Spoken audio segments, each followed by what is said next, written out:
الحمد للہ وکفى والصلاة والسلام علی عباده الذین اصطفى خصوصا علی افضلهم وخاتم النبیین محمد الامین وعلی آلہ وصحبہ اجمعین اما بعد فاعوذ باللہ من الشیطان الرجیم بسم اللہ الرحمن الرحیم ما ننسخ من آیت او ننسها نأت بخیر منها او مثلها الم تعلم ان اللہ علی کل شیء قدیر الم تعلم ان اللہ له ملک السماوات والارض وما لکم من دون اللہ من ولی ولا نصیر صدق اللہ العظیم۔ ان آیات مبارکہ کا ترجمہ اگرچہ ہم کر چکے ہیں، لیکن اس کا جو اصل مفہوم ہے اور اس کا پس منظر ہے اس کو سمجھنا ضروری ہے۔ آپ کو معلوم ہے کہ اللہ کا دین آدم سے لے کر این دم تک ایک ہی ہے۔ نوح کا دین، موسیٰ کا دین، عیسیٰ کا دین، محمد کا دین صلی اللہ علیہ وسلم علیہ الصلوۃ والسلام، دین ایک ہی ہے۔ شریعتوں میں فرق رہا ہے، اور یہ فرق جو رہا ہے اس کا اصل سبب یہ ہے کہ نوع انسانی مختلف اعتبارات سے ارتقاء کی مراحل طے کر رہی تھی۔ ذہنی پختگی، شعور کی پختگی، پھر سوشل ایولیوشن، تمدنی ارتقاء، یہ مسلسل جاری تھا۔ لہذا اس ارتقاء کے جس مرحلے میں رسول آئے اسی کی مناسبت سے ان کو تعلیمات دے دی گئی۔ ان میں وہ حصے بھی تھے کہ جو ایٹرنل ہیں، جو ہمیشہ رہیں گے، اور ایسے بھی تھے کہ جو اس زمانے کی مناسبت سے تھے۔ اب جب اگلا رسول آئے گا تو ظاہر بات ہے کہ ان میں سے کچھ چیزوں میں تغیر و تبدل ہو جائے گا، کچھ چیزیں نئی آ جائیں گی، کچھ پرانی ساقط ہو جائیں گی۔ یہ پرانی چیزوں کا ساقط ہونا یہ کہلاتا ہے ناسخ ہونا، ناسخ و منسوخ کا مسئلہ، کہ وہ حکم منسوخ ہو گیا اور اس کی جگہ پر کوئی اور حکم آ گیا ہے۔ یا تو اللہ تعالیٰ تعین کے ساتھ منسوخ فرماتے ہیں، یا یہ کہ اس شے کو سرے سے لوگوں کے ذہنوں سے زائل کر دیتے ہیں۔ اعتراض یہ کر رہے تھے یہودی کہ اگر تو یہ دین وہی ہے جو موسیٰ کا تھا تو ظاہر بات ہے کہ پھر شریعت پوری وہی ہونی چاہیے۔ اس کے اعتراض کا جواب ہے جو یہاں دیا جا رہا ہے، اور یہی مسئلہ پھر قرآن میں بھی ہے۔ قرآن کی بھی تدریج کے ساتھ شریعت کی تکمیل ہوئی ہے۔ جیسا کہ میں نے پہلے عرض کیا تھا، شریعت کا بلو پرنٹ آپ کو سورہ بقرہ میں مل جائے گا آگے چل کر، لیکن شریعت کی تکمیل ہوئی ہے سورہ مائدہ میں۔ یہ جو تقریباً 5-6 سال کا وقفہ ہے، اس میں کچھ احکام شروع میں دیے گئے، پھر ان میں رد و بدل کر کے، اور پھر آخر میں الیوم اکملت لکم دینکم واتممت علیکم نعمتی ورضیت لکم الاسلام دینا۔ تو یہ ناسخ و منسوخ کا مسئلہ صرف سابقہ شریعتوں اور شریعت محمدی میں نہیں ہے صلی اللہ علیہ وسلم، بلکہ خود شریعت محمدی میں بھی زمانی اعتبار سے ارتقاء ہوا ہے کہ پہلے شراب کے بارے میں حکم دیا گیا کہ اس کی مضرت زیادہ ہے، گناہ کا پہلو زیادہ ہے، کچھ فائدے بھی ہیں بس۔ اس کے بعد آیا اگر شراب کے نشے میں ہو تو نماز مت پڑھو، نماز کے قریب مت جاؤ۔ تو مائدہ میں آخری حکم آ گیا، حال انتم منتہون، اب باز آتے ہو کہ نہیں آتے، حرام کر دیا گیا۔ تو یہ تدریجاً ہوا ہے۔ تو ناسخ و منسوخ قرآن میں بھی ہے، اور ناسخ و منسوخ قرآن اور تورات کے مابین بھی ہے۔ تو ہم نہیں منسوخ کرتے کوئی آیت یا بھلوا دیتے ہیں اس کو، نہ آتے بخیر منہا، ہم اس سے بھی بہتر لے آتے ہیں، او مثلہا، یا اس جیسی ہی۔ علم تعلم ان اللہ علی کل شیء قدیر، اب یہ کہ یہ تو اللہ کی اتھارٹی ہے، مالک الملک وہ ہے، دین اس کا ہے، اس میں وہ جس طریقے سے چاہے کسی چیز کے اندر تبدیلی پیدا کر دے۔ علم تعلم ان اللہ لہ ملک السماوات والارض ما لکم من دون اللہ من ولی ولا نصیر ام تريدون ان تسألوا رسولكم كما سئل موسى من قبل، کیا تم یہ چاہتے ہو کہ سوال کرو یا مطالبہ کرو اپنے رسول سے بھی اسی طرح کے جس طرح کی باتیں کی گئی تھی موسیٰ سے پہلے؟ مثلا ہم دیکھ چکے ہیں کہ ان سے کہا گیا کہ ہم نہیں مانیں گے جب تک کہ اللہ کو دیکھ نہ لے عیاناً، یا اسی طرح کے اور مطالبے جو حضرت موسیٰ علیہ السلام سے کیے جاتے تھے۔ یہاں مسلمانوں کو سکھایا جا رہا ہے کہ اس روش سے باز آؤ، ایسی بات تمہارے اندر پیدا نہیں ہونی چاہیے۔ وَمَن يَتَبَدَّلِ الْكُفْرَ بِالْإِيمَانِ فَقَدْ ضَلَّ سَوَاءَ السَّبِيلِ، ظاہر بات ہے ایسی حرکتیں بھی اب مسلمانوں میں سے بھی جو منافقین ان میں شامل تھے وہی کر رہے ہوں گے اس لیے فرمایا کہ جو کوئی ایمان کو ہاتھ سے دے کر کفر کو لے لے گا، یعنی منافق کیونکہ دو طرفہ ہوتا ہے، اب اس کا بھی امکان ہوتا ہے کہ یکسو ہو جائے کفر کی طرف، اور اس کا بھی امکان ہوتا ہے کہ بالآخر یکسو ہو جائے ایمان کی طرف۔ مذبذبین بین ذالک کی کیفیت میں جو مبتلا ہے، اس کے دو یہ امکانات ہیں۔ تو جو کفر کی طرف جا کر مستقل طور پر راغب ہو گیا، اس کا ذکر ہے۔ ومن یتبدل الکفر بالایمان فقد ضل سواء السبیل، تو وہ تو سیدھی راہ سے بھٹک گیا۔ ود کثیر من اہل الکتاب لو یردونکم من بعد ایمانکم کفارا، اہل کتاب میں سے بہت سے لوگ ہیں جو چاہتے ہیں کہ کسی طرح لوٹا کر لے جائیں تمہیں تمہارے ایمان کے بعد، پھر کفار بنا دیں۔ یہ ایسے ہی ہے کہ جیسے کسی بلی کی دم کٹ جائے تو وہ یہ چاہے گی کہ ساری بلیوں کی دمیں کٹ جائیں تاکہ وہ کوئی علیحدہ سے نمایاں نہ رہے۔ تو وہ چاہتے تھے کہ یہ چیزیں جو ہیں ان کو واپس لے آیا جائے، اہل ایمان کو بھی کفر میں لے آیا جائے، حسدا من عند انفسہم، اور یہ ان کا طرز عمل ان کے حسد کی وجہ سے کہ کیوں یہ نعمت جو ہے ان کو دے دی گئی۔ من بعد ما تبین لهم الحق، اس کے بعد کہ ان پر حق بالکل واضح ہو چکا ہے، وہ جان چکے ہیں، پہچان چکے ہیں، کسی مغالطے میں نہیں ہے، غلط فہمی میں نہیں ہے۔ فاعفوا واصفحوا، یہ بہت اہم ہے مقام۔ تو اے مسلمانوں، تم معاف کرتے رہو اور صرف نظر سے کام لو۔ اس کا اصل مطلب کیا ہے؟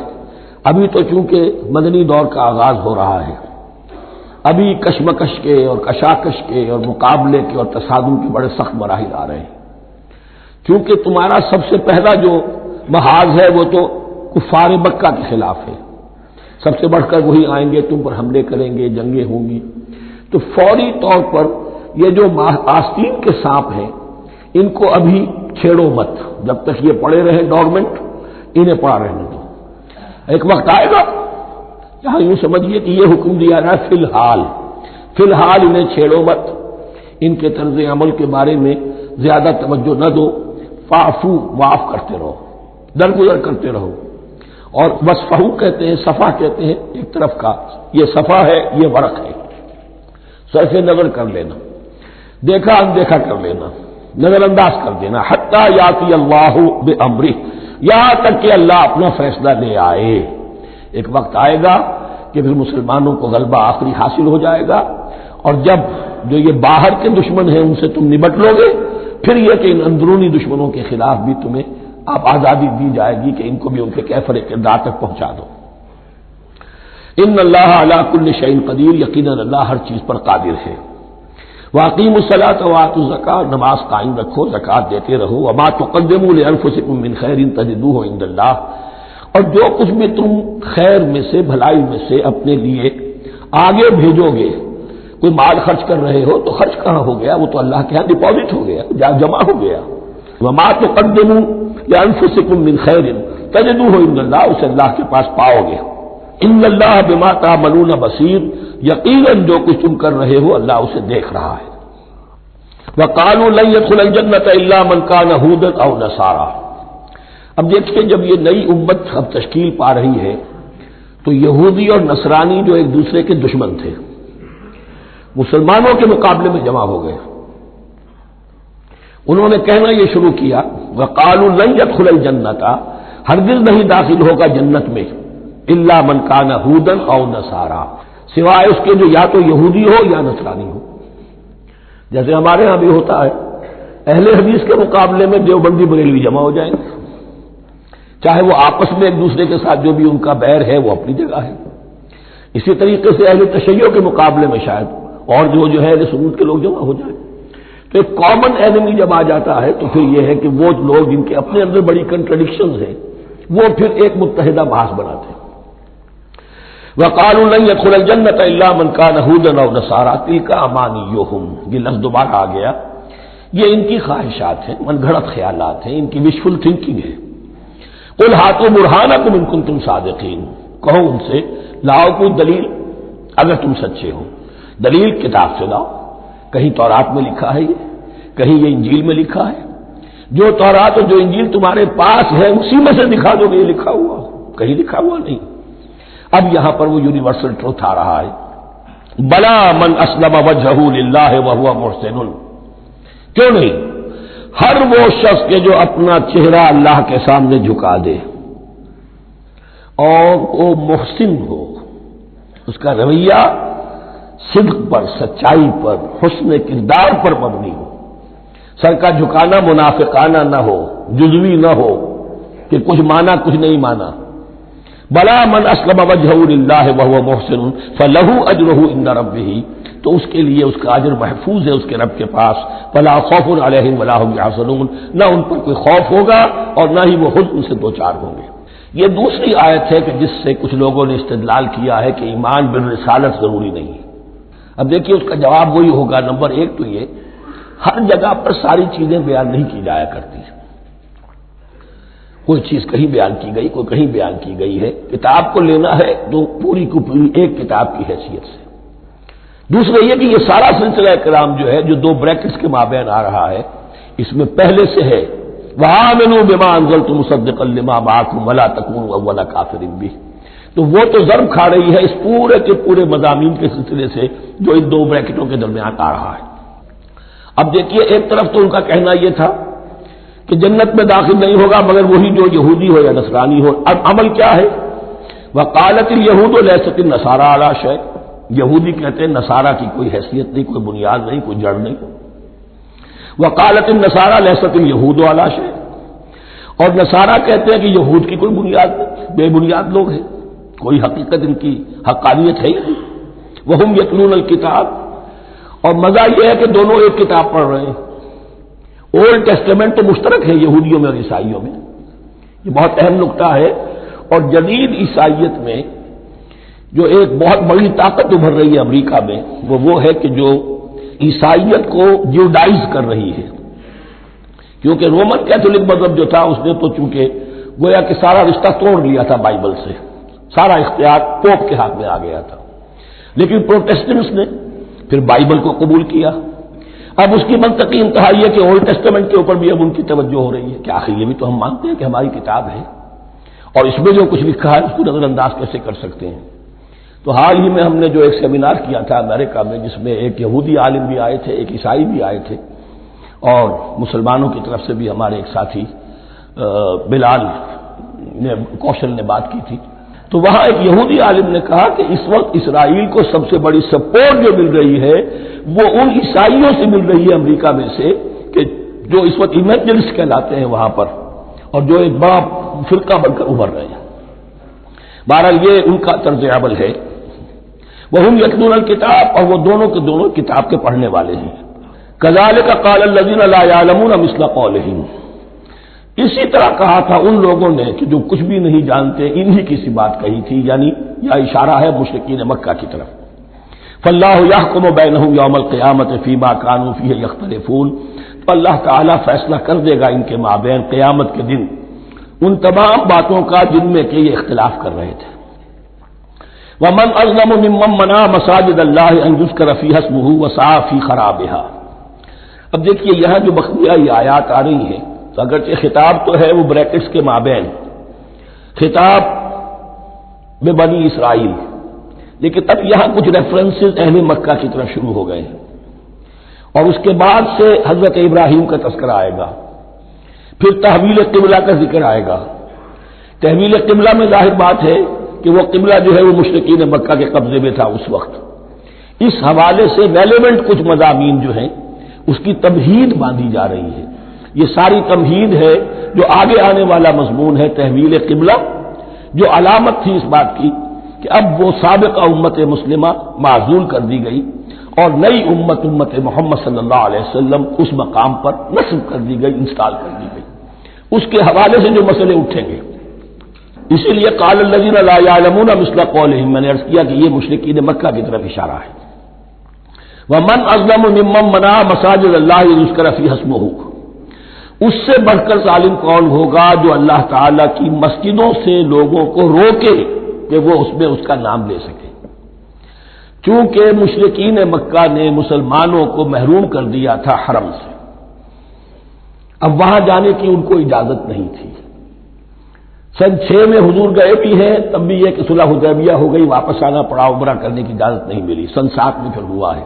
تو یہ 7 برس بہت شاہ گزرے ہیں، محمد الرسول اللہ صلی اللہ علیہ وسلم اور اہل ایمان پر۔ اب یہاں ذکر ہو رہا ہے ان کا، قریش کا۔ وَمَنْ أَظْلَمُ مِمَّنْ مَنَعَ مَسَاجِدَ اللَّهِ أَن يُذْكَرَ فِيهَا اسْمُهُ وَسَعَىٰ فِي خَرَابِهَا، اور وہ اس کی تخریب میں لگے ہوئے ہیں۔ یہ خراب تخریب سے اسی سے بنا ہے۔ یہ تخریب دو طرح کی ہوتی ہے، ایک ظاہری تخریب ہوتی ہے، کسی مسجد کو گرا دینا، اور ایک ظاہری نہیں باطنی معنوی وہ ہوتی ہے۔ وہ جو تخریب ہے وہ یہ ہے کہ توحید کی بجائے اسے شرک کا اڈا بنا دیا ہے۔ وہ تو دنیا کے بت قدوں میں پہلا وہ گھر خدا کا، ہم اس کے پاسباں ہیں، وہ پاسباں ہمارا، 360 بت رکھ دیے گئے اس گھر میں لا کر، جو ابراہیم نے تعبیر کیا تھا توحید خالص کے لیے۔ وَسَعَىٰ فِي خَرَابِهَا، یہ لفظ ذرا نوٹ کر لیجئے، یہ ایک حدیث میں بھی آیا ہے، بڑی دلدوز حدیث ہے، اور میں چاہتا ہوں کہ آپ اسے ذہن میں رکھیں۔ حضور نے فرمایا یوشک ان یاتی علی الناس زمان، اندیشہ ہے کہ لوگوں پر یعنی میری امت پر ایک زمانہ ایسا بھی آ جائے گا، اب گنتے جائیے، لا یبقى من الاسلام الا اسمہ، اسلام میں سے اس کے نام کے سوا کچھ نہیں بچے گا، ولا یبقى من القرآن الا رسمہ، قرآن میں سے اس کے رسم الخط، الفاظ اور حروف کے سوا کچھ نہیں بچے گا، اسی کی اللہ تعالی نے ضمانت دی ہے، یہ محفوظ رہے گا رسم عثمانی۔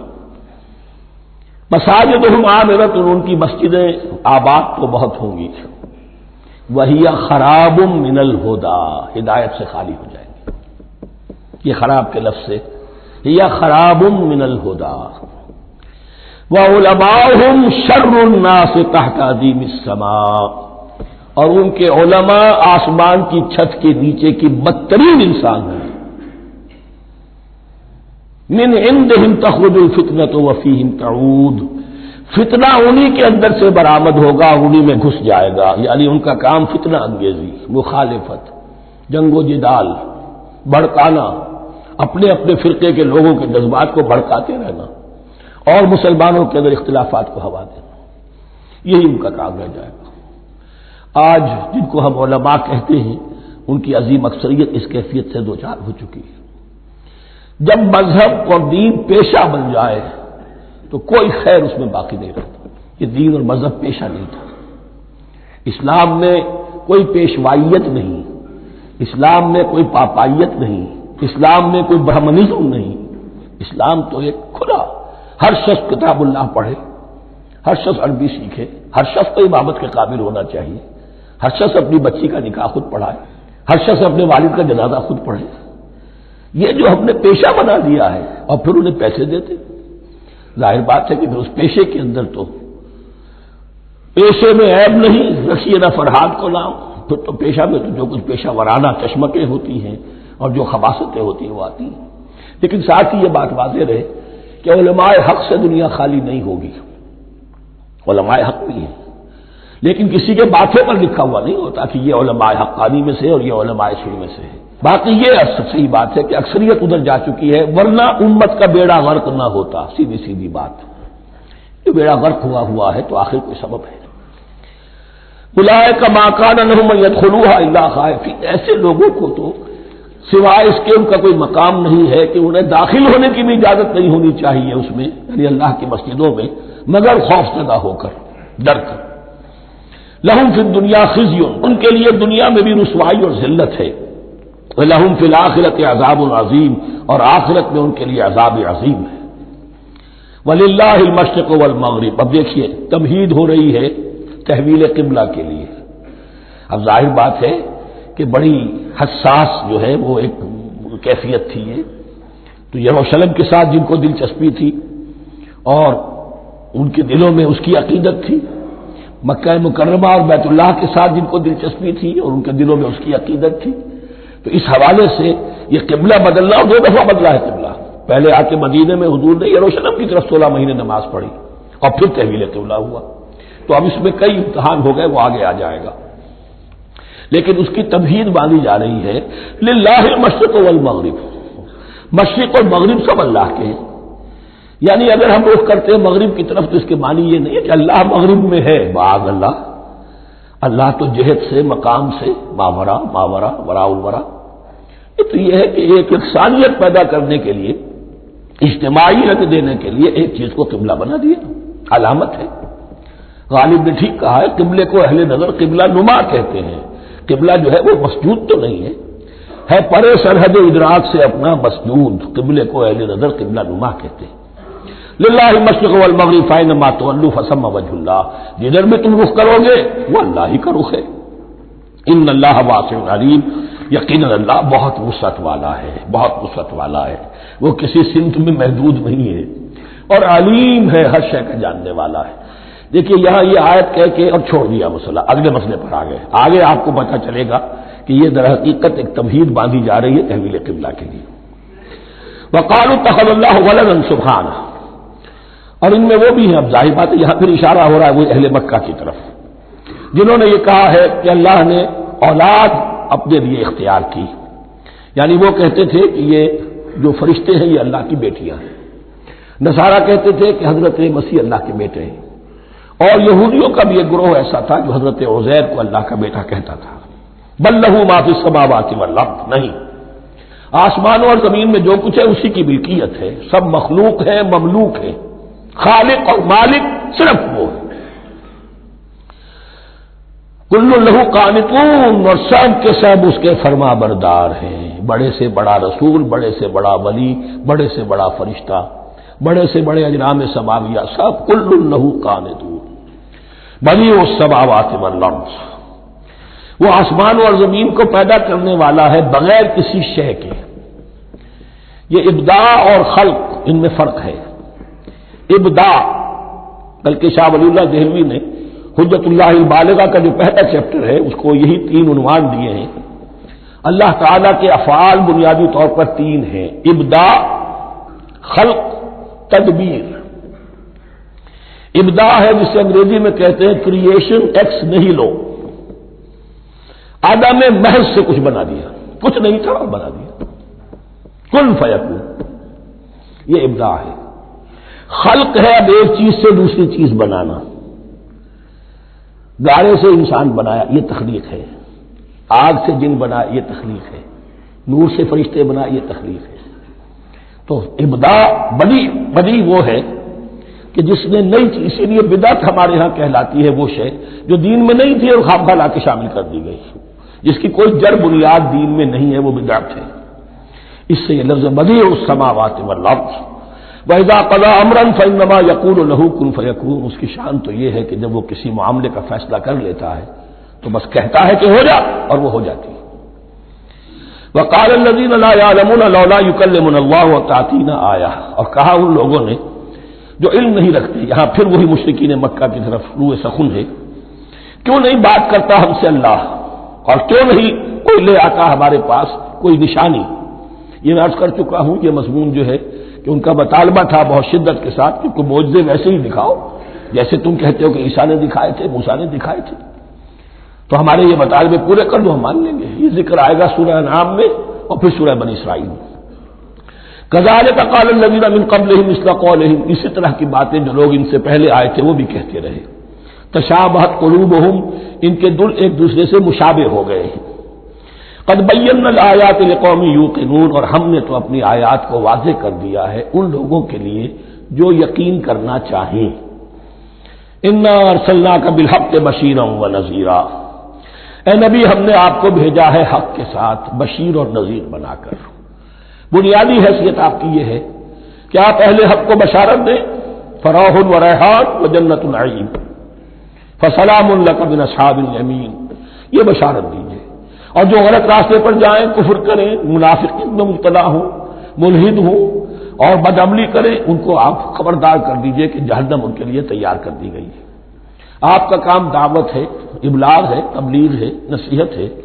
ولا تسأل عن اصحاب الجحیم، آپ سے سوال نہیں کیا جائے گا جہنمیوں کے بارے میں کہ محمد یہ کیوں جہنم میں پہنچ گئے، ہم نے تمہیں بھیجا تھا، تمہارے ہوتے ہوئے یہ جہنمی کیوں ہو گئے، نہیں، یہ آپ کی ذمہ داری نہیں ہے۔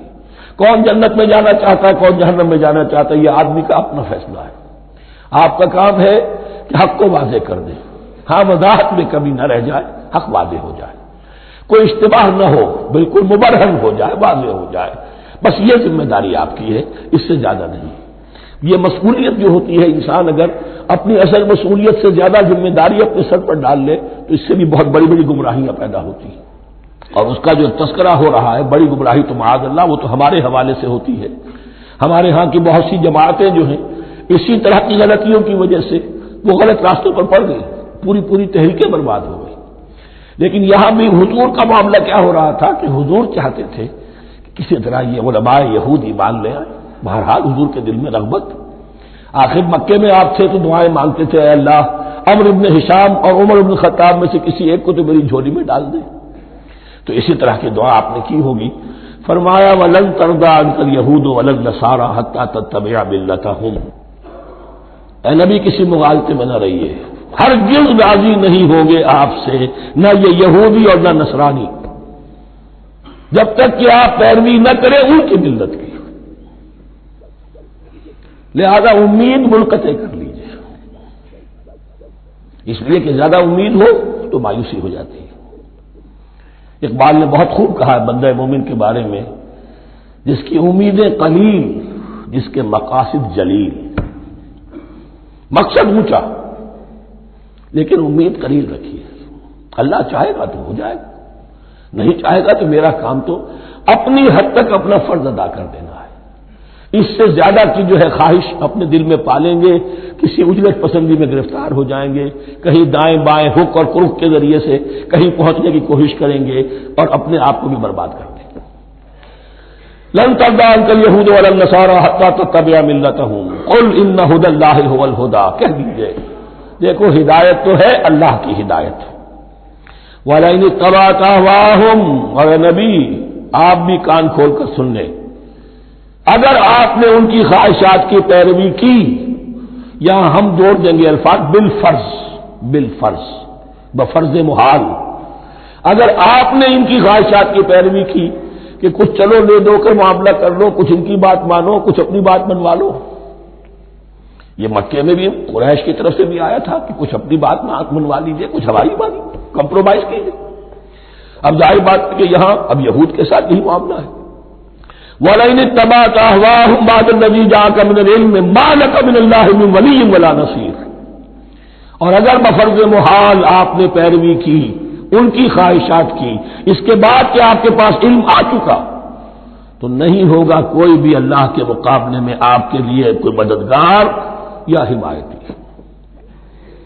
معاذ اللہ معاذ اللہ، حق کی تلوار بڑی ننگی ہے، اور یہاں اللہ کا عدل یہ فرد سے فرد تک بدلتا نہیں ہے، نہ امت سے امت کی طرف بدلے گا، قوم اور کسی اور قوم سے ایک معاملہ، کسی دوسری قوم سے کوئی اور معاملہ نہیں، اللہ کے اصول ہیں، اللہ کے قوانین ہیں، اس کی فطرت ہے، فطرت اللہ التی فطر الناس علیہا، پھر یہ کہ اس کی سنت ہے، لن تجد لسنت اللہ تحویلا ولن تجد لسنت اللہ تبدیلا، الذین آتیناہم الکتاب یتلونہ حق تلاوتہ، وہ لوگ کہ جنہیں ہم کتاب دیتے ہیں وہ اس کی تلاوت کرتے ہیں جیسا کہ اس کی تلاوت کا حق ہے۔ اس پر میں نے اپنے کتابچے میں بحث کی ہے، تلاوت کا اصل حق کیا ہے۔ مسلمانوں پر قرآن مجید کے حقوق نامی کتابچہ، اب یہاں پہ تفصیل سے بیان کرنے کا وقت نہیں ہے، لیکن ایک بات جان لیجیے کہ تلاوت کا لفظ جو قرآن کے لیے قرآن نے اختیار کیا یہ بڑا ذو معنیین ہے۔ تلا یتلو ہم اسے بھی کہتے ہیں پڑھنا، اور تلا یتلو کسی کے پیچھے پیچھے چلنے کو کہتے ہیں۔ والشمس وضحاها والقمر اذا تلاها، سورج کے بعد پیچھے آتا ہے چاند۔ تو یتلو کے معنی کیا ہے؟ when you are reading the book you are following the text۔ بعض لوگوں کو دیکھا ہوگا انگلیوں کی چلتی ہے ساتھ ساتھ، وہ بیچارے جو زیادہ ماہر نہیں ہیں تو تاکہ نگاہ ادھر سے ادھر نہ ہو جائے، ایک سطح سے دوسری سطح پر نہ پہنچ جائے، انگلی بھی ساتھ ساتھ پھیرتے ہیں، تو فالوئنگ دی ٹیکسٹ۔ لیکن اس تلاوت کا اصل حق کیا ہوگا؟ جب آپ اس کتاب کو فالو کریں، اسے اپنا امام بنائیں، اس کے پیچھے چلیں، اس کا اتباع کریں، اس کی پیروی کریں، جس کی کہ دعا ہم کرتے ہیں وَاجْعَلْهُ لَنَا إِمَامًا وَنُورًا وَهُدًى وَرَحْمَةً، تو اللہ تو بنائے گا ہمارا امام اس کو اسی وقت جب کہ ہم فیصلہ کر لیں کہ ہم اس کتاب کے پیچھے چلیں گے۔ الذین آتیناہم الکتاب یتلونہ حق تلاوتہ اولئک یؤمنون بہ، جو اللہ کی کتاب کی تلاوت کا حق ادا کرے اور اس کی پیروی بھی کرے، وہی ہے جو اس پر ایمان رکھتے ہیں۔ جو نہ تلاوت کا حق ادا کرے نہ پیروی کرے، وہ دعویٰ کریں کہ ہمارا ایمان ہے تورات پر اور کتاب پر، تو یہ دعویٰ جو ہے جھوٹا دعویٰ ہے۔ میں وہ حدیث آپ کو سنا چکا ہوں، ما آمن بالقرآن من استحل محارمہ، جس شخص نے قرآن کی کسی حرام کردہ شے کو اپنے لیے حلال کر لیا، اس کا قرآن پر کوئی ایمان نہیں۔ ومن یکفر بہ فاولئک ھم الخاسرون، اور جو اس کا کفر کرے گا تو وہی لوگ ہیں خسارے میں رہنے والے۔ اب وہ بریکٹ بند ہو رہی ہے، وہ آیت کے جو چھٹے رکوع کے شروع میں آئی تھی دوبارہ آ گئی جوں کہ توں، یا بنی اسرائیل اذکروا نعمتی التی انعمت علیکم وانی فضلتکم علی العالمین۔ یہ ترتیب ذہن میں رکھیے۔ اور دوسری آیت بھی جو کہ تم، صرف یہ ہے کہ ترتیب تھوڑی سی بدلی ہے۔ بریکٹ یوں بناتے ہو تو اس کی چونچ ادھر ہوتی ہے تو اس کی چونچ ادھر ہوتی ہے، تو اسی طریقے سے ذہن میں رکھیے کہ دوسری آیت کی ترتیب تھوڑی سی بدل دی، درمیانی، اور وہ بھی درمیان میں چونچ والا معاملہ جو ہوتا ہے۔ واتقوا یوما لا تجزی نفس عن نفس شیئا، یہ تو جو کہ تو وہی ہے، ڈرو اس دن سے جس دن کوئی جان کسی دوسری جان کے کام نہ آ سکے گی۔ ولا يقبل منها عدل، وہاں کیا تھا ولا يقبل منها شفاعت، یہاں کیا آیا ولا يقبل منها عدل، نہ اس سے کوئی فدیہ قبول کیا جائے گا۔ ولا تنفعها شفاعت، یہ شفاعت بعد میں لے آئے، عدل پہلے لے آئے، وہاں شفاعت پہلے ہے عدل بعد میں، بس یہ تبدیلی ہے۔ ولا هم ينصرون، اور یہ پھر جو کا تو وہی جو پہلی آیت میں تھا، جو چھٹے رکوع کی دوسری آیت ختم ہوئی، نہیں انہیں کوئی مدد مل سکے گی۔ یہ جو حصہ تھا جو تقریباً 10 رکوعوں پر مشتمل تھا، سورہ بقرہ کے 18 رکوع کہ جن میں روح سخن ہے سابقہ امت مسلمہ کی طرف، 4 رکوع بڑے عموم کے حامل تھے، لیکن بین السطور وہاں بھی اشارے موجود تھے، روح سخن جو تھا وہ بنی اسرائیل کی طرف۔ 10 رکوعوں میں صراحت کے ساتھ ساری گفتگو انہی سے ہے، الا یہ کہ ایک جگہ مسلمانوں سے خطاب کر لیا، کچھ آخر میں اہل مکہ کا تذکرہ بھی ہو گیا۔ اب اس کے بعد ذکر شروع ہو رہا ہے حضرت ابراہیم علیہ السلام کا، وہ بات سمجھ لیجیے کہ کیا وجہ ہے اس کی۔ دیکھیے حضرت ابراہیم کی دفع کی یہ 2 شاخیں چلی، ویسے تو 3 ہیں۔ عام طور پر لوگوں کے علم میں ہے کہ 2 بیویاں تھیں، حضرت ہاجرہ سے حضرت اسماعیل پیدا ہوئے، بڑے تھے، حضرت سارہ سے حضرت اسحاق، ان کے بیٹے یعقوب، یعقوب کے 12 بیٹے بنی اسرائیل۔ حضرت اسماعیل کو حضرت ابراہیم نے آباد کیا خانہ کعبہ کے پاس لا کر، بواد غیر ذی زرع، تو وہاں یہ جو ایک نسل چلی۔ لیکن نبوت جو ہے حضرت ابراہیم کے بعد حضرت اسماعیل کو تو ملی، اس کے بعد مسلسل یوں سمجھیے کہ تقریباً 3000 کا فصل ہے سالوں کا کہ کوئی نبوت اس شاخ میں نہیں آئی۔ نبوت کا سلسلہ چلا دوسری شاخ میں، حضرت یعقوب، حضرت اسحاق، حضرت یعقوب، حضرت یوسف، چلتے جائیے، حضرت موسیٰ اور ہارون سے شروع ہو کر حضرت عیسیٰ اور یحییٰ تک 1400 برس مسلسل۔ اگرچہ تیسری شاخ بھی تھی، بنو قطورہ کہلاتے، تیسری اہلیہ آپ کی تھی قطورہ، بنی قطورہ میں سے ان کی اولاد بڑی کثیر تھی، ان میں سے ایک مدین تھے، مدین یا مدیان، ان میں حضرت شعیب کی بعثت ہوئی تھی۔ حضرت شعیب بھی حضرت ابراہیم کی نسل میں سے ہے لیکن بنی مدیان میں سے۔ بہرحال اب چونکہ حضور کی بعثت ہوئی بنی اسماعیل میں، ادھر بنی اسرائیل ہے جن سے یہ خطاب ہو رہا ہے سابقہ امت مسلمہ، اور اب یہ امامت الناس منتقل ہونے والی ہے بنی اسرائیل سے بنی اسماعیل کو۔ تو اب اگر اس انتقال کے وقت نقل، اگر وہ جو کامن فیکٹر ہے اس کا تذکرہ کیا جائے تو بات آسان ہو جائے گی۔ ابراہیم ہی تو جد امجد ہے نا تمہارے، تم یعقوب کی اولاد ہو ٹھیک ہے، لیکن یعقوب کس کے بیٹے تھے؟ اسحاق کے۔ اسحاق کس کے بیٹے تھے؟ ابراہیم کے۔ تو یہ دوسری نسل میں تو ابراہیم ہی کی ہے۔ اس حوالے سے ان کے لیے سہل بنایا جا رہا ہے کہ بات کو سمجھو، یہ صرف یہ ہے کہ 2 پیڑھی اوپر جا کر مل گئے اور اللہ نہ کر سکا۔ اور حضرت ابراہیم نے خانہ کعبہ کی تعمیر کی اور اسے اب مرکز بنانا ہے اہل توحید کا، لہذا یہ ساری گفتگو اب شروع ہو رہی ہے۔ 4 رکوع اب وہ ہے 15 سے شروع ہو کر 18 تک جن کا اصل مضمون ہے تحویل قبلہ۔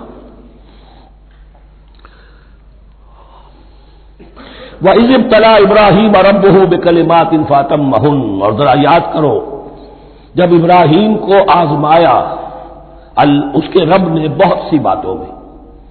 میرا ایک کتاب چاہے حضرت ابراہیم کی شخصیت پر، حج اور عید الاضحیٰ اور ان کی اصل روح، اور اس میں ایک تحریر ہے، ایک تقریر ہے. جو تحریر ہے وہ مجھے بہت پسند ہے کہ کیسے کیسے امتحان آئے ہیں حضرت ابراہیم علیہ السلام پر. فَأَتَمَّهُنَّ، اب یہ ایک جملے میں ایک پوری داستان ہے. اس نے ان سب کو پورا کیا، سب میں پاس ہو گیا، ہر امتحان سے کامیابی کے ساتھ وتھ فلائنگ کلرز ہر امتحان سے نکلے. قال انی جاعلک للناس اماما، تب ہم نے کہا اے ابراہیم اب میں تمہیں نوع انسانی کا امام بنانے والا ہوں. قال ومن ذریتی، انہوں نے کہا اور میری نسل کے بارے میں بھی یہ وعدہ ہے کہ نہیں؟ قال لا ینال عہد الظالمین، فرمایا میرا یہ عہد ظالموں سے متعلق نہیں ہوگا. مطلب کیا ہوا کہ تمہاری نسل میں سے جو صاحب ایمان ہوں گے، نیک ہوں گے، سیدھے راستے پر چلیں گے، ان سے ہمارا وعدہ ہے، لیکن نسلیت کی بنیاد پر نہیں ہے کہ جو بھی تمہاری نسل میں سے لازماً وہ اس وعدے کا مصداق بن جائے.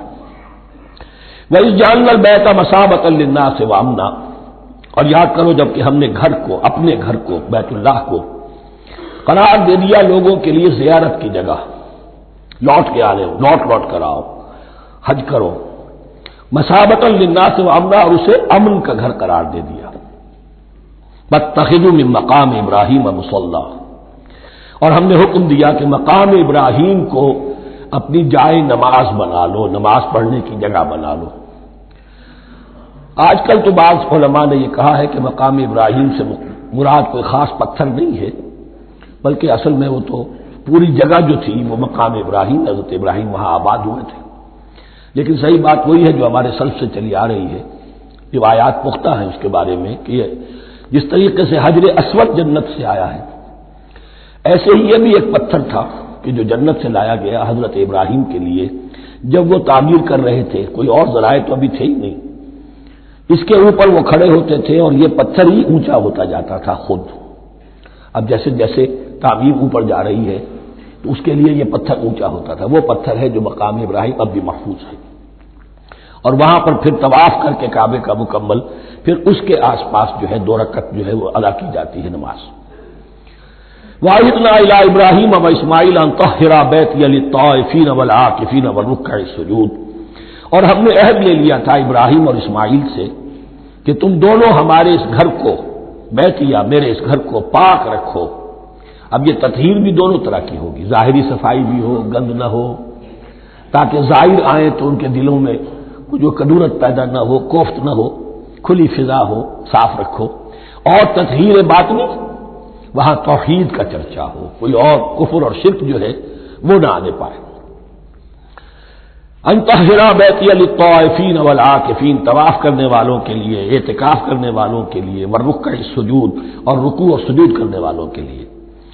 وَإِذْ قَالَ إِبْرَاهِيمُ رَبِّ اجْعَلْ هَٰذَا بَلَدًا آمِنًا وَارْزُقْ أَهْلَهُ مِنَ الثَّمَرَاتِ مَنْ آمَنَ مِنْهُمْ بِاللَّهِ وَالْيَوْمِ الْآخِرِ. اور یاد کرو جب کہ ابراہیم نے کہا تھا اے میرے پروردگار اس گھر کو امن کی جگہ بنا دے، اور اس کے رہنے والوں، اس کے ہاں آباد ہونے والوں کو یعنی بنی اسماعیل کے لیے ان کو رزق عطا فرما، میووں کا اور پھلوں کا. من آمن منہم باللہ والیوم الآخر. اب یہاں حضرت ابراہیم خود رک گئے کہ میں اپنی ساری اولاد کے لیے یہ دعا نہ کروں، اس لیے کہ وہاں روک دیا گیا تھا لا ینال عہد الظالمین. تو جو بھی ان میں سے ایمان اور عمل صالح والے ہوں اور یوم آخر پر ایمان رکھتے ہوں، اجعل هذا البلد آمنا وارزق اهله من الثمرات من آمن منهم باللہ والیوم الآخر. اب یہاں دیکھیے اللہ تعالیٰ نے گویا کہ ہم کہیں گے ازرہ شفقت مسکراتے ہوئے گویا کہ فرمایا کہ ابراہیم قال ومن کفر، تمہاری اولاد میں سے جو کفر کرے گا فأمتعه قلیلا، اس کو بھی میں دنیا کا ساز و سامان تو دوں گا. امامت میں شامل نہیں کر سکتا، لیکن یہ کہ دنیاوی طور پر مال و متاع جو ہے وہ ان کو بھی میں دوں گا. ومن کفر فأمتعه قلیلا ثم اضطره الى عذاب النار، ہاں پھر اسے کشاں لے آؤں گا جہنم کے عذاب کی طرف. وبئس المصیر، اور وہ بہت ہی بری جگہ ہے لوٹنے کی. وَإِذْ يَرْفَعُ إِبْرَاهِيمُ الْقَوَاعِدَ مِنَ الْبَيْتِ وَإِسْمَاعِيلُ، اور یاد کرو جب کہ ابراہیم اٹھا رہے تھے ہمارے گھر کی بنیادوں کو، اور اسماعیل باپ بیٹا دونوں لگے ہوئے تھے. یہاں لفظ جو قواعد آیا ہے اس کو نوٹ کیجئے. قواعد قاعدے کی جمع ہے اور یہ بنیادوں کو کہا جاتا ہے، اور اس میں اشارہ ہے حضرت ابراہیم اصل معمار اور بانی نہیں ہے کعبے کے. کعبہ بنایا ہے حضرت آدم نے. ان اول بیت وضع للناس للذی بمکہ، تھا پہلا گھر. اب کیسے ممکن تھا حضرت آدم علیہ السلام کے زمانے سے لے کر اور حضرت ابراہیم تک کم و بیش جو ہے 4000 برس ہے. عام اندازہ جو ہے تورات کا اگر آپ لگائیں تو کوئی مسجد نہیں بنی ہوگی کیا؟ یہ پہلا گھر ہے، پہلا وہ گھر خدا کا. تو اس کی بنیادیں رہ گئی تھیں، باقی وہ امتداد زمانہ سے، اور چونکہ یہ سیلاب کا راستہ تھا، سیلاب کی وجہ سے وہ سب جو ہے دیواریں بہہ گئی تھی، صرف بنیادیں تھیں. ان بنیادوں کو پھر وَإِذْ بَوَّأْنَا لِإِبْرَاهِيمَ مَكَانَ الْبَيْتِ، یہ سورہ حج میں جا کر مضمون تفصیل سے آئے گا. اب میں آئے گا کہتا ہوں، آ چکا ہے حقیقت کے اعتبار سے، اس لیے کہ یہ ساری مکی صورتیں ہیں جو نازل ہو چکی ہیں سورہ بقرہ سے بہت پہلے. تو جب وہ ان بنیادوں کو اٹھا رہے تھے تو دعائیں مانگ رہے تھے. ربنا تقبل منا انک انت السمیع العلیم، اے رب ہماری اس کوشش کو، ہماری اس مشقت کو، محنت کو قبول فرما. باہر گھر بنا رہے ہیں، پتھر اٹھا اٹھا کر لا رہے ہیں. حضرت اسماعیل کی عمر اس وقت لگ بھگ 13 برس ہے، ہاتھ بٹا رہے ہیں. ربنا تقبل منا انک انت السمیع العلیم، اے رب ہماری اس کوشش کو شرف قبول عطا فرما، یقیناً تو سب کچھ سننے والا اور جاننے والا ہے. ربنا وجعلنا مسلمین لک، اور اے رب ہمیں اپنا فرما بردار بنائے رکھ. نوٹ کیجئے ابراہیم کہہ رہے ہیں. تو میں اور آپ اگر مطمئن ہو جائیں کہ میری موت لازماً حق پر ہوگی تو بہت بڑا دھوکہ ہے. ڈرتے رہنا چاہیے، اللہ کی پناہ طلب کرتے رہنا چاہیے. ربنا وجعلنا مسلمین لک، اے اللہ ہم دونوں کو اپنا فرما بردار بنائے رکھ. ومن ذریتنا امۃ مسلمۃ لک، اور ہم دونوں کی نسل میں سے اٹھائیو برپا کی جو ایک امت جو تیری فرما بردار امت ہو. وارنا مناسکنا، اور اے پروردگار تیرا گھر تو ہم نے یہ بنا دیا، اب اس کے جو رسومات ہیں وہ ہمیں سکھا، جو مناسک حج ہیں. ارنا مناسک، اب کیسے حج کریں، کیا آداب ہوں گے، طواف کیسے ہوگا، کیا کریں گے. وتب علینا، اور ہم پر اپنی شفقت کی نظر فرما.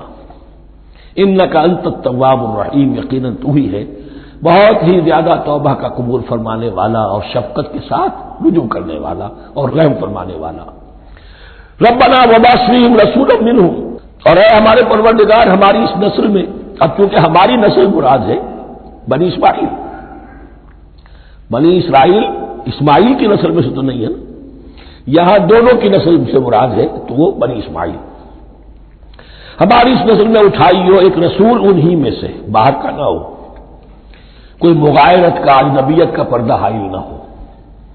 وہ کیا کرے، یتلو علیہم آیاتک، تیری آیات ان کو پڑھ کر سنائے.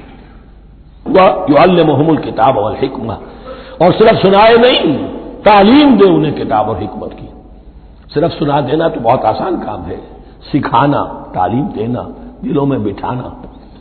اور حکمت، وَيُزَكِّيهِمْ، اور ان کو پاک کرے، ان کا تزکیہ کرے، ان کے دلوں میں تیری محبت اور آخرت کی طلب کے سوا کوئی طلب باقی نہ رہنے دے. انک انت العزیز الحکیم، یقیناً پروردگار تو ہی ہے زبردست اور کمال حکمت والا. وَمَن يَرْغَبُ عَن مِّلَّةِ إِبْرَاهِيمَ إِلَّا مَن سَفِهَ نَفْسَهُ، اور ایسا شخص کون سا ہوگا جو ابراہیم کے طریقے سے منہ موڑے. یہ رغبت کا لفظ عربی زبان میں دونوں طرف جاتا ہے. رغبہ الا، کسی شے کی طرف رغبت ہونا، محبت ہونا، میلان ہونا، اور رغبہ عن، کسی شے سے متنفر ہونا، کسی شے سے ابا کرنا، اس کو چھوڑ دینا. وَمَن يَرْغَبُ عَن مِّلَّةِ إِبْرَاهِيمَ إِلَّا مَن سَفِهَ نَفْسَهُ، سوائے اس کے جس نے اپنے آپ کو حماقت ہی میں مبتلا کرنے کا فیصلہ کر لیا ہو. اور کون ہوگا جو ابراہیم کے طریقے سے منہ موڑے. وَلَقَدِ اصْطَفَيْنَاهُ فِي الدُّنْيَا، اور ہم نے تو اسے دنیا میں بھی پسند کر لیا تھا، چن لیا تھا. وَإِنَّهُ فِي الْآخِرَةِ لَمِنَ الصَّالِحِينَ، اور یقیناً آخرت میں بھی وہ ہمارے صالح بندوں میں سے ہوں گے. اذ قال له ربه اسلم قال اسلمت لرب العالمین، جب جب کہا اس سے اس کے پروردگار نے کہ مانو میرا حکم، اس نے کہا پروردگار قبول ہے تیرا حکم، یہاں تک کہ ذبح کرو بیٹے کو، حاضر۔ یہ آخری امتحان تھا، آخری 100 برس کی عمر میں، 87 برس کی عمر میں دعائیں مانگ مانگ کر بیٹا لیا تھا اسماعیل۔ حضرت سارہ کے ہاں کوئی اولاد نہیں ہوئی تھی، اب وہ 13 برس کا تھا، بازو بن گیا تھا اور اس وقت ذبح کرنے کا حکم ملا۔ جب بھی کہا ہم نے مانو ہمارا حکم، قال اسلمت لرب العالمین، اللہ تعالی ہمیں بھی توفیق دے کہ اس کی پیروی کریں۔ ووصى بها ابراہیم وبنیہ ویعقوب، اور اسی کی وصیت کی تھی ابراہیم نے بھی اپنے بیٹوں کو اور یعقوب نے بھی۔ یا بنیہ، وہ کیا کی نصیحت ہے میرے بیٹو، ان اللہ اصطفیٰ لکم الدین، دیکھو اللہ نے تمہارے لیے دین کو پسند فرما لیا ہے۔ کون سا دین؟ فلا تموتن الا وانتم مسلمون، اور دیکھنا موت نہ آنے پائے مگر فرما برداری کی حالت میں۔ یہی بات آئے گی سورہ آل عمران میں مسلمانوں سے خطاب کر کے، یا ایھا الذین آمنوا اتقوا اللہ حق تقاتہ ولا تموتن الا وانتم مسلمون، اور ان الدین عند اللہ الاسلام ومن یبتغ غیر الاسلام دینا فلن یقبل منہ۔ ام کنتم شہداء اذ حضر یعقوب الموت، کیا تم اس وقت موجود تھے جب یعقوب کی موت کا وقت آیا؟ جب آدم کی یعقوب پر موت، یہ لفظی ترجمہ ہوگا، اذ حضر یعقوب الموت اذ قال لبنیہ ما تعبدون من بعدی، حضرت یعقوب نے اپنے سارے بیٹوں کو جمع کیا، 12 کے 12، اور مصر میں پہنچ چکے تھے یہ حضرت یوسف علیہ السلام کے ذریعے سے، جو سورہ یوسف میں ساری کہانی آئے گی، وہاں انتقال ہوا۔ تو انہوں نے اپنے بیٹوں کو جمع کیا، اس قال لبنیہ ما تعبدون من بعدی، میرے بعد تم کس کی پوجا کرو گے، کس کی پرستش کرو گے؟ یہ بات نہیں تھی کہ انہیں معلوم نہیں تھا، لیکن یہ کہ ایک میثاق، قول و قرار اور پختہ کرنے کے لیے۔ قالوا نعبد الہک و الہ آبائک ابراہیم و اسماعیل و اسحاق، کہا کہ ہم پوجیں گے، بندگی کریں گے، پرستش کریں گے آپ کے معبود کی اور آپ کے آبا ابراہیم، اسماعیل اور اسحاق کے معبود کی، اور یہ کوئی مختلف معبود نہیں ہے، الہ واحد، وہ تو ایک ہی الہ ہے۔ وَنَحْنُ لَهُ مُسْلِمُونَ، ہم اس کے لیے اس کے سامنے سر جھکاتے ہیں، اسی کی فرما برداری کا اقرار کرتے ہیں۔ تِلْكَ أُمَّةٌ قَدْ خَلَتْ، یہ آیت 2 مرتبہ آئے گی اسی رکوع میں۔ یہ ایک گروہ تھا انسانوں کا جو گزر گیا، ابراہیم، اسماعیل، اسحاق، یعقوب، ان کی اولاد، قد خلت، وہ گزر گئے۔ لہا ما کسبت ولکم ما کسبتم، ان کے لیے تھا جو انہوں نے کمایا اور تمہارے لیے ہوگا جو تم کماؤ گے، یعنی یہاں پدرم سلطان بود کا کوئی مقام نہیں ہے، ہر شخص کے لیے اپنا عمل، اپنا ایمان، اپنی کمائی۔ ولا تسألون عما كانوا يعملون، تم سے یہ نہیں پوچھا جائے گا کہ وہ کیا کرتے تھے، تم سے پوچھا جائے گا تم کیا کر کے لائے ہو۔ تو راچے ہے پدرم سلطان بود، تو راچے ہے، تم کیا ہو بھائی، تو اپنی بات کرو، باپ تمہارا سلطان تھا ہوگا۔ وقالوا كونوا هودا أو نصارى تهتدوا، لیکن اس پس منظر میں اب ان کی خباثت کو نمایاں کیا جا رہا ہے کہ یہ تو تھی وصیت ابراہیم کی اور یعقوب کی، اور اس وقت کے یہود و نصارہ کا کیا رویہ ہے؟ قالوا كونوا هودا أو نصارى تهتدوا، وہی متحدہ محاذ حضور کے خلاف۔ یا تو یہودی، انہوں نے کہا کہ یا یہودی ہو جاؤ یا نصرانی تو ہدایت پر ہو جاؤ گے۔ قل بل ملت ابراہیم حنیفہ، کہہ دیجئے نہیں، بل نتبع، ہم تو نتبع یہاں پر محذوف مانیے، بل نتبع ملت ابراہیم حنیفہ، نہیں، ہم تو پیروی کریں گے ابراہیم کے طریقے کی، بالکل یکسو ہو کر۔ وما کان من المشرکین، اور وہ مشرکوں میں سے نہیں تھے۔ قولوا آمنا باللہ، اب یہاں مسلمانوں کو حکم دیا جا رہا ہے، دیکھو تم ان کے جو کچھ وہ کہتے ہیں اس کے جواب میں تم یہ کہو، قولوا کہو آمنا باللہ، ہم ایمان رکھتے ہیں اللہ پر، وما انزل الینا، اور جو کچھ نازل کیا گیا ہماری جانب، وما انزل الی ابراہیم و اسماعیل و اسحاق و یعقوب، اور جو کچھ نازل کیا گیا ابراہیم اور اسماعیل اور اسحاق اور یعقوب کی طرف، والاسباط اور ان کی اولاد کی طرف، وما اوتی موسیٰ و عیسیٰ، اور جو کچھ دیا گیا موسیٰ کو اور عیسیٰ کو، وما اوتی النبیون من ربہم، اور جو کچھ دیا گیا تمام نبیوں کو ان کے رب کی طرف سے، لا نفرق بین احد منہم، ہم ان میں سے کسی کے مابین تفریق نہیں کرتے، ہم سب کو مانتے ہیں۔ دیکھیے ایک ہے تفضیل، کسی کو ایک کو زیادہ افضل سمجھنا دوسرے سے، یہ اور بات ہے، وہ تو سورہ آل عمران میں آئے گا تلک الرسل فضلنا بعضهم علی بعض۔ تفریق یہ کہ ایک کو مانے ایک کو نہ مانے، ان رسولوں میں سے ایک کا انکار سب کا انکار، لا نفرق بین احد منہم ونحن له مسلمون، اور ہم نے تو اسی کی فرما برداری کا قلادہ اپنی گردن میں ڈال دیا ہے۔ فَإِنْ آمَنُوا بِمِثْلِ مَا آمَنْتُمْ، پھر اے مسلمانوں اگر یہ بھی ایمان لائیں یہود اور نصارہ بالکل اسی طرح جیسے تم ایمان لائے ہو، نو کمپرومائز، ٹھیک ٹھیک وہی دین اختیار کریں، وہی راستہ جو کہ محمد کے ذریعے سے تمہیں دیا گیا صلی اللہ علیہ وسلم، فَإِنْ آمَنُوا بِمِثْلِ مَا آمَنْتُمْ بِهِ فَقَدِ اهْتَدَوْا، تب وہ ہدایت پر ہوں گے۔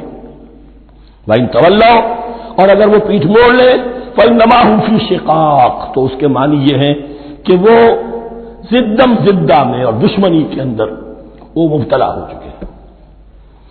فَسَيَكْفِيكَهُمُ اللَّهُ، تو اے نبی آپ کے لیے ان کے مقابلے میں اللہ کافی رہے گا، آپ فکر نہ کریں، آپ کسی کمپرومائز کی دعوت کی طرف توجہ ہی نہ دیں، کچھ دو کا معاملہ سوچیں بھی نہ، ان کی مخالفتوں سے آپ مرعوب نہ ہوں، ان کی دھمکیوں کا کوئی اثر نہ دیں۔ فَسَيَكْفِيكَهُمُ اللَّهُ، اللہ کافی رہے گا آپ کے لیے ان سب کے مقابلے میں۔ وَهُوَ السَّمِيعُ الْعَلِيمُ، اور یقیناً وہ سب کچھ سننے والا اور جاننے والا ہے۔ ایسا نہیں ہے کہ اسے معلوم نہ ہو کہ آپ اس وقت کن حالات میں ہیں، کیسی مشکلات میں ہیں، کس طرح کی نازک صورتحال دن بدن جو ہے شکل بدل رہی ہے، لیکن آپ قائم ہیں۔ یہ ہے جگہ جہاں پر خون پڑا ہوا ہے، اس نسخے میں جو حضرت عثمان تلاوت فرما رہے تھے، اور اس وقت باغیوں نے انہیں شہید کیا ہے، ان کی زوجہ محترمہ نائلہ انہوں نے بچانا چاہا ہے تو ان کی انگلیاں کٹ گئیں، اور خون جو ہے وہ فَسَيَكْفِيكَهُمُ اللَّهُ، ان الفاظ پر وہ خون پڑا ہے، وہ دباب بھی موجود ہے۔ وَهُوَ السَّمِيعُ الْعَلِيمُ، اور وہ سب کچھ سننے والا اور جاننے والا ہے۔ صبغۃ اللہ، کیا معنی یہاں پر بھی ایک آپ کو محذوف ماننا ہوگا، اخترنا صبغۃ اللہ، ہم نے تو اختیار کر لیا ہے اللہ کے رنگ کو۔ وَمَنْ أَحْسَنُ مِنَ اللَّهِ صِبْغَةً وَنَحْنُ لَهُ عَابِدُونَ، اور اللہ سے بہتر رنگ کس کا ہوگا، اور ہم تو بس اسی کی بندگی، اسی کی پرستش کرنے والے ہیں۔ قُلْ أَتُحَاجُّونَنَا فِي اللَّهِ وَهُوَ رَبُّنَا وَرَبُّكُمْ، اے نبی ان سے کہیے کہ کیا تم ہم سے محاجہ کر رہے ہو، حجت بازی کر رہے ہو، جھگڑ رہے ہو، دلیل بازی کر رہے ہو اللہ کے بارے میں؟ وَهُوَ رَبُّنَا وَرَبُّكُمْ، وہ تو ہمارا رب بھی ہے تمہارا رب بھی ہے، رب تو ایک ہے، رب بھی ایک، اس کا دین بھی ایک، ہاں شریعتوں میں فرق ہوا ہے۔ قُلْ أَتُحَاجُّونَنَا فِي اللَّهِ وَهُوَ رَبُّنَا وَرَبُّكُمْ وَلَنَا أَعْمَالُنَا وَلَكُمْ أَعْمَالُكُمْ، رب تو ہمارا بھی وہ تمہارا بھی وہ، البتہ ہمارے لیے ہوں گے ہمارے عمل، تمہارے لیے ہوں گے تمہارے عمل۔ وَنَحْنُ لَهُ مُخْلِصُونَ، اور ہم تو اس کے لیے اپنے آپ کو خالص کر لینے والے ہیں۔ یہ ذرا 3 الفاظ یہاں پہ نوٹ کر لیجئے، یہ میرے اور آپ کے لیے لمحہ فکریہ ہیں۔ نحن لہو مسلمون، 136ویں آیت اس پر ختم ہوئی، ہم اس کے سامنے سر تسلیم خم کرتے ہیں، ان میں سے تو ہم بھی شامل ہیں۔ نحن لہو عابدون، آیت نمبر 138، ہم اس کی بندگی کرنے والے ہیں، اسی کی بندگی کرنے والے ہیں۔ تو صرف اسلام نہیں، عبادت اور ٹوٹل عبادت، ٹوٹل بندگی، پوری زندگی میں اس کے ہر حکم کی پیروی اور اطاعت۔ اس سے آگے بات آئی وَنَحْنُ لَهُ مُخْلِصُونَ، یہ عبادت اخلاص کے ساتھ نہیں ہے تو منافقت ہے۔ اس عبادت سے کوئی دنیا کی منفعت پیش نظر نہ ہو، سوداگری نہیں، یہ عبادت خدا کی ہے۔ دنیا بنانا، دنیا کمانا، دین کو ذریعہ بنانا، اس سے بڑی اور اس سے گری ہوئی کوئی حرکت نہیں۔ اخلاص، حضور نے فرمایا من صلی یرائی فقط اشرکا ومن صام یرائی فقط اشرکا ومن تصدق یرائی فقط اشرکا۔ جس نے نماز پڑھی دکھاوے کے لیے اس نے شرک کیا، جس نے روزہ رکھا دکھاوے کے لیے اس نے شرک کیا، اور جس نے صدقہ خیرات دیا دکھاوے کے لیے اس نے شرک کیا۔ فنحن له مخلصون، نحن له مسلمون، نحن له عابدون، نحن له مخلصون۔ اللهم ربنا اجعلنا منهم، اللهم ربنا اجعلنا منهم۔ ام تقولون ان ابراہیم واسماعیل واسحاق ویعقوب والاسباط كانوا هودا او نصارى، کیا تمہارا کہنا یہ ہے کہ ابراہیم اور اسماعیل اور اسحاق اور یعقوب اور ان کی اولاد یہودی تھے یا نصرانی تھے؟ تم جو کہتے ہو کہ یا یہودی ہو جاؤ یا نصرانی تب ہدایت پاؤ گے، تو ابراہیم یہودی تھے یا نصرانی؟ اور اسحاق اور یعقوب اور یوسف اور موسیٰ اور عیسیٰ یہ کون تھے؟ یہی بات آج مسلمانوں کو سوچنی چاہیے۔ محمد الرسول اللہ اور ان کے اصحاب دیوبندی تھے یا بریلوی تھے یا اہل حدیث تھے یا شیعہ تھے یا سنی تھے؟ ان تقسیموں سے اوپر ہونے کی ضرورت ہے۔ اللہ کے ساتھ اخلاص کا تقاضا یہ ہے، ٹھیک ہے ایک فقہی مسلک کے اعتبار سے ایک شخص کسی مسلک کی پیروی کر رہا ہے، لیکن اپنے آپ کو اس سے آئیڈینٹیفائی کرانا اور اس مسلک کو مقدم رکھنا دین پر، اور اس مسلک ہی کے لیے محنت اور مشقت اور بھاگ دوڑ تبلیغ ہو رہی ہے اسی کی، یہ چیز بالکل اس اصل حقیقت کے خلاف ہے کہ جو اللہ کے دین نے ہمیں سکھائی۔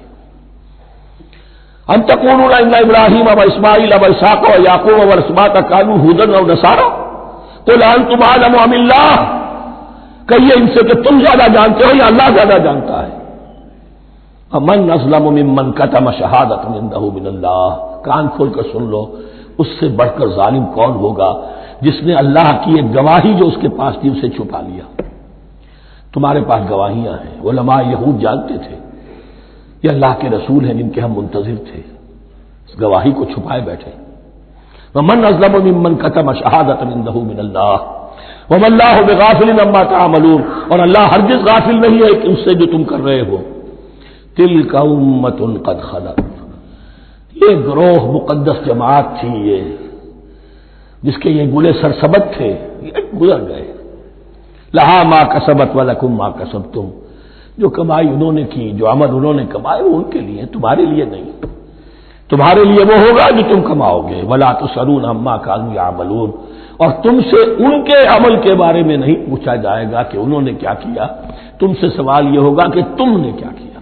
بارک اللہ لی ولکم فی القرآن العظیم ونفعنی وإیاکم بالآیات والذکر الحکیم۔